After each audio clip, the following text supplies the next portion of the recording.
Hey friends, this is Marilyn from tarotclarity.com, and this video is going to be on the Tarot of Delphi, which one of my viewers, whose name begins with NMW, indicated after watching yesterday's video that the Tarot of Delphi is no longer in print, which I hadn't realized, or if I did, I forgot. And they said that the deck goes for crazy amounts of money, and a lot of people apparently are in search of it. So I figured I'd do a public service by perusing this deck with you, giving you information on at least the triumph cards, the trump cards, and then also showing you the pip cards. Before you put down your hard-earned cash, in pursuit of this deck, I looked at a few sources for who's selling it, and I guess it's somewhere, I've seen it in the realm between $250 and $11,000. So before you shell out any kind of money, you may want to really take a look at these cards and see if it's something that you're interested in putting money down on. So without any further conversation, let me flip the camera and we'll take a look at the cards. And I took notes on what at least the triumph cards represent, which may be of some interest to you guys. At the moment, my tarot table is cluttered with decks because I've been trying to organize my A to Z series, which I kind of regret, but I'm not one to not see a challenge through. So I am likely to see that through.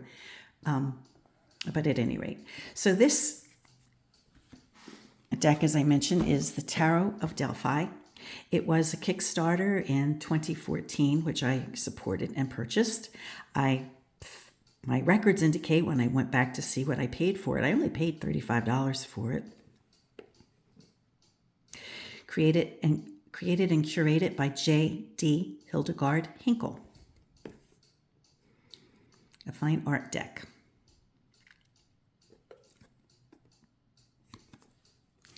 Nice box with a dip to make it easy to pull out. The entire set should come with a book which goes into detail for each and every card. So each and every card's description of what is being depicted is in this booklet. So it's a good little booklet. This just comes with an extra card citing the various artists whose work is included. And here we go. The Fool is represented by Orpheus. This is an 1885 painting done by Sir William Blake Richmond. And this represents Orpheus's trip to and from the underworld.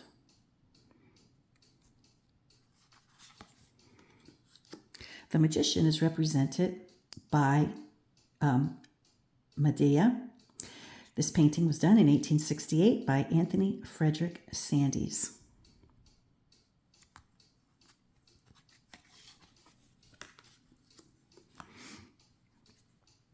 The High Priestess, 1891 by John Collier, is the Pythia of the Oracle of Delphi. And I guess this is as good a time as any to indicate why I purchased this deck. And I also purchased the Mythic Tarot when it came out because of their association with Greek mythology. And unbeknownst to myself, years after purchasing these decks, I realized that my bloodline is, I guess, genetically like Greek, but culturally Italian, because I guess my earliest ancestors probably migrated from Greece to Italy, But at any rate, my real, fascination and interest in these decks was because I met my first husband in Greece. And I think we went to the Oracle of Delphi together, as a matter of fact. And so at the time when I purchased this, not when I purchased this deck, but it would have, when I purchased this deck, I was no longer married to him, but I still had, I still do have happy memories of that trip to Greece. And of course, that marriage resulted in 3 wonderful children and now grandchildren. So I can't for a minute ever regret the marriage.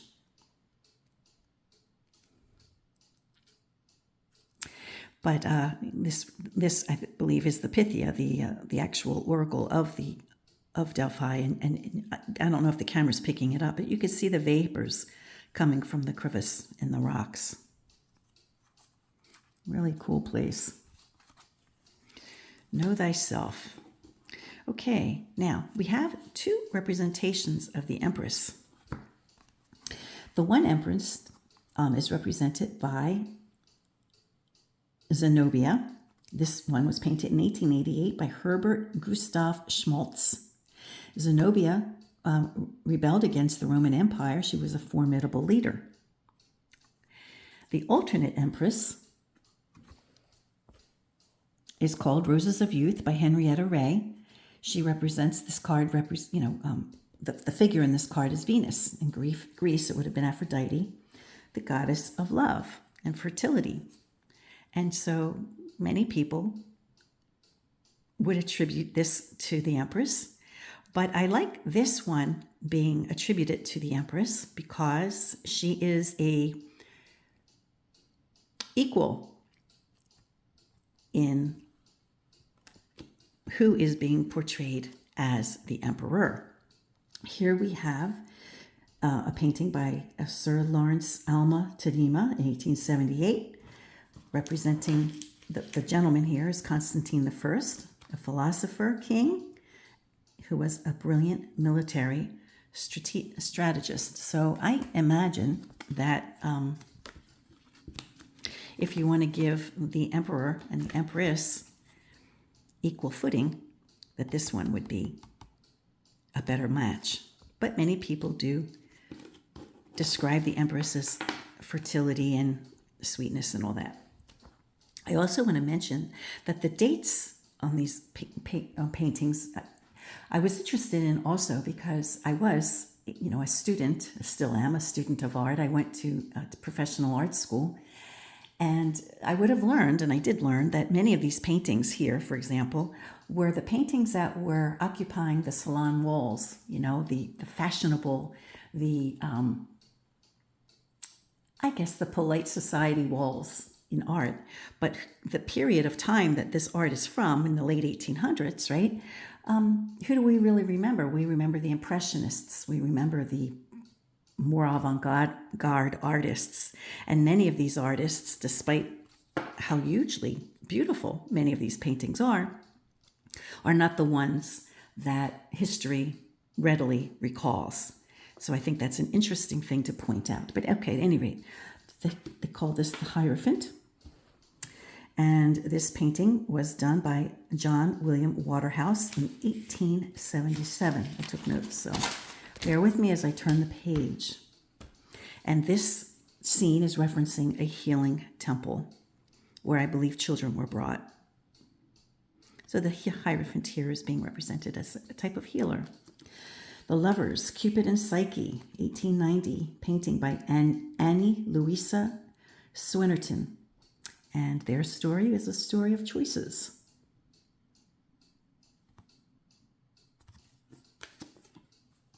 Here we have the Chariot, represented by a Roman triumph, an 1838 painting by Frank William Tapham. And here we have a triumphant homecoming celebration for a Roman commander who apparently has exceptional military prowess or just accomplished a significant military feat. Strength represents the number 8th position. It's Circe in 1889 by Wright Barker. She was a powerful sorceress, fierce enemy, yet loyal friend.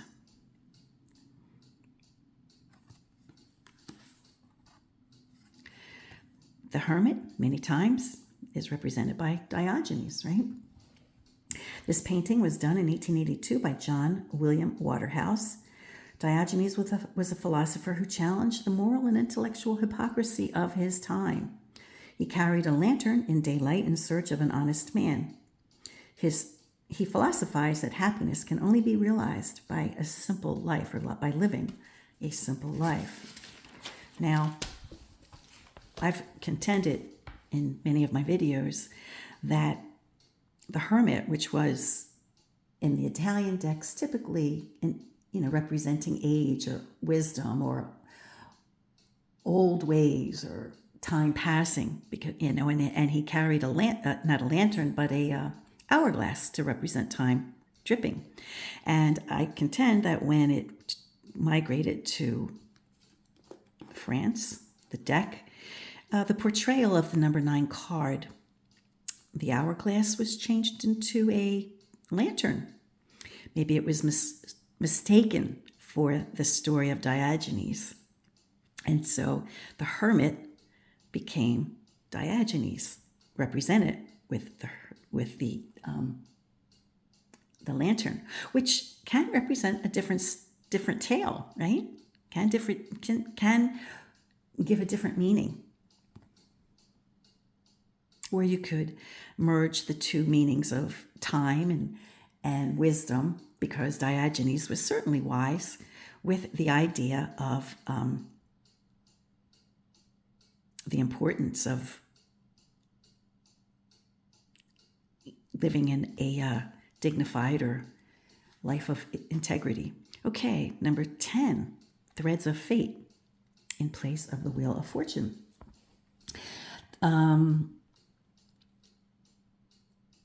Threads of Fate, Roman Courtship, circa 1900, by William Ernest Reynolds Stevens. The Fates, who are the spinners of destiny.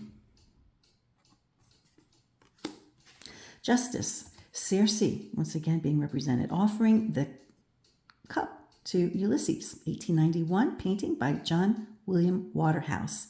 Here, justice is not blind or impartial. One must understand the fine print of the law.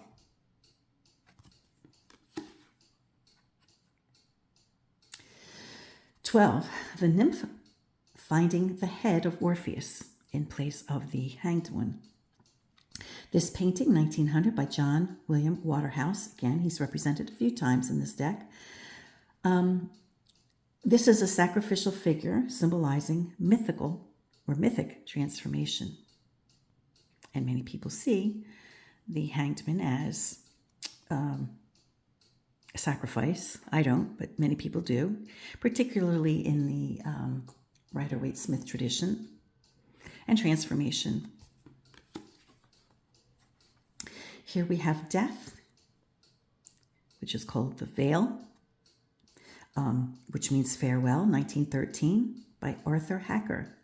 And I think the word veil or farewell kind of tells us all we need to know, right? Interesting, the word veil, which means farewell, is spelled V-A-L-E, but the word V-E-I-L, which is obviously spelled differently but pronounced the same, is something we wear, or in the old days we would wear when we were in mourning, right? That's kind of an interesting coincidence. Okay, Temperance, number 14. Gentle Spring, painted in 1865 by Anthony Frederick Sandys, representing Persephone, the goddess of spring, which I'm not quite sure. I guess the temperate weather, I guess that's what they're going for here. But I think in some decks, Persephone also represents the Empress, if I'm not mistaken, in some decks. But I can understand the allotment of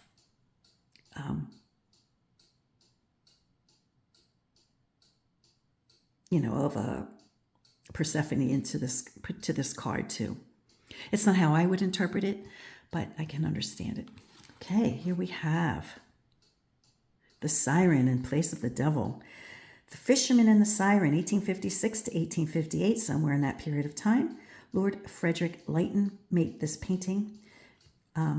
Through irresistible songs, the sirens lured sailors to their doom. representing urges and impulses. The shipwreck in place of the tower, the cave of the storm of the nymphs, painted in 1903 by Sir Edward Poynter. The shipwreck symbolized freedom, the sinking of the ship of fools. And I took the information as I'm reading from the booklet. I used to know many of these stories and associations. Many years ago, I learned them, but now I just don't really readily recall them, and I didn't want to trust anything to my memory. I wanted to do use some justice by at least doing the minimum effort of just referencing what these cards represent. Okay, for 17, the star. This painting might be a detail. I'm not sure if it's the full painting, but it might just be a detail. Called Night by Edward Robert Hughes, representing the goddess Nyx. In Roman language, it would have been, in the Roman story, she would have been Nox. Number 18, for the moon, the vision of the Endymion. The vision, of Endymion, painted in 1913 by Sir Edward Poynter. This is the moon goddess Selene, and in the Roman canon, it would have been Luna, eternal youth, yet eternal sleep, like an elusive hallucination. Nice association there. The sun. Flaming June, 1895, painted by Lord Frederick Leighton. Enjoyment of a pleasurable life, and she sure as heck does look like somebody who doesn't have any troubles, doesn't she? Judgment, number 20. Time, Death, and Judgment, 1886, by George Frederick Watts. It probably represents Kronos, Macaria, and Dike. This trio encourages self-reflection and honest assessment of oneself. So that's a good choice for this representation. And the garden, which is another good representation. The garden of Hesperides, circa 1892, by Lord Frederick Leighton again. These nymphs dwell in the gardens of Hera. In Roman canon, she was Juno. This garden symbolizes the actualization of perfection. Now, without going through so much detail for the remaining cards, which are the pips, I'm just going to show.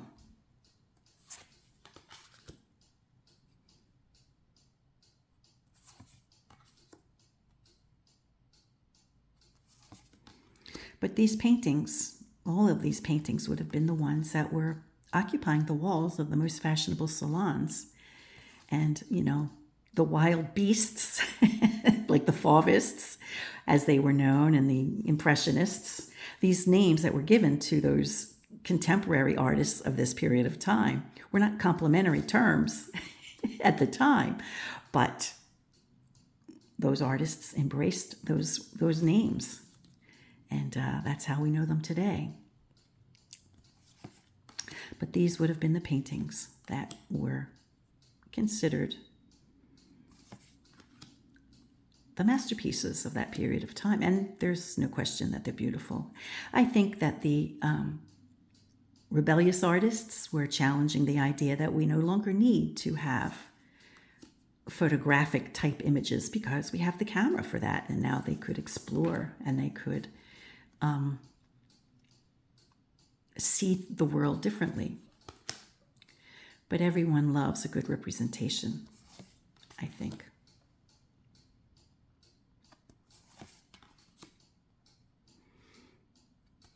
And these artists surely were able to represent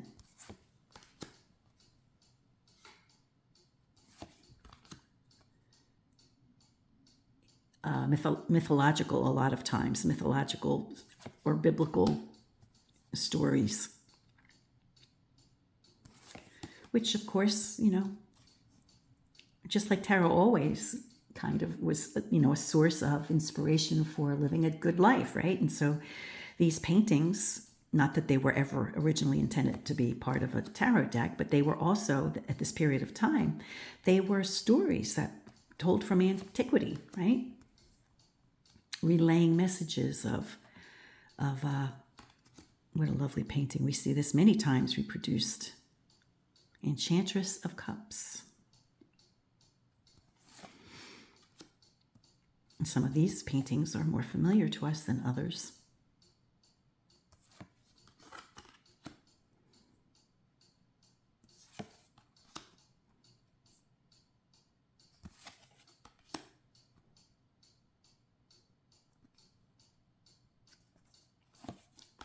I mean, this, you know, I got to give credit to Miss Hildegard Hinkel, J.J. Hildegard Hinkel. If it's a woman, I'm not sure if it's a woman or a man. I apologize. I don't know. For really, you know, combing through all these paintings from, you know, from that period of time, reflective of the antiquities and the moral messages, and assigning images to all 78 cards. In this case, there's 79.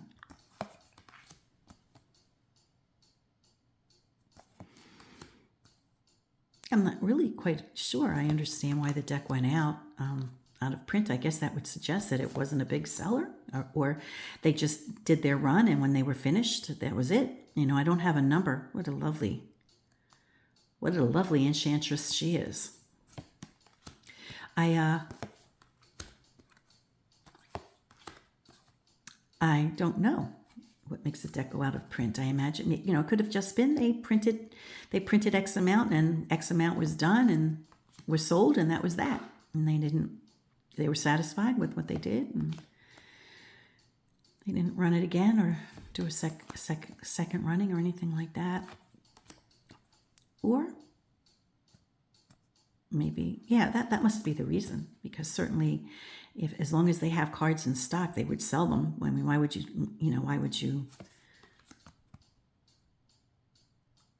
you sit inventory and not move it, right?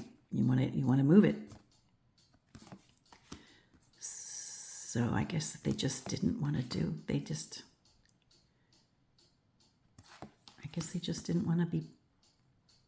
go through that process again. It can't be easy.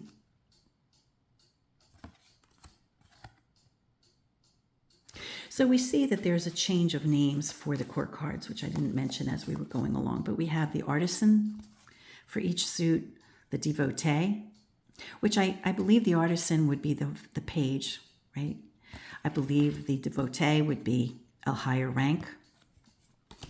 And I believe that the enchantress would be the queen, and the hero would be the king, although some people may comfortably switch them. So there we have it. The cardstock, let's see, the cardstock's okay. It's like not exceptional.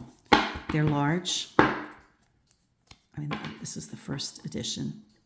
I guess that was the only edition, right?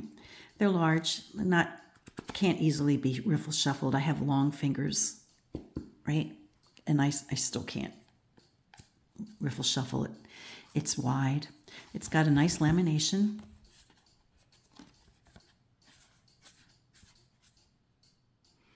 It holds its shape pretty well.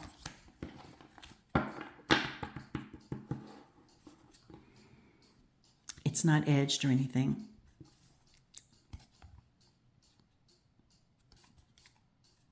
I apologize for the glare, but it's an overcast day, sadly, and I had to have my overhead light on.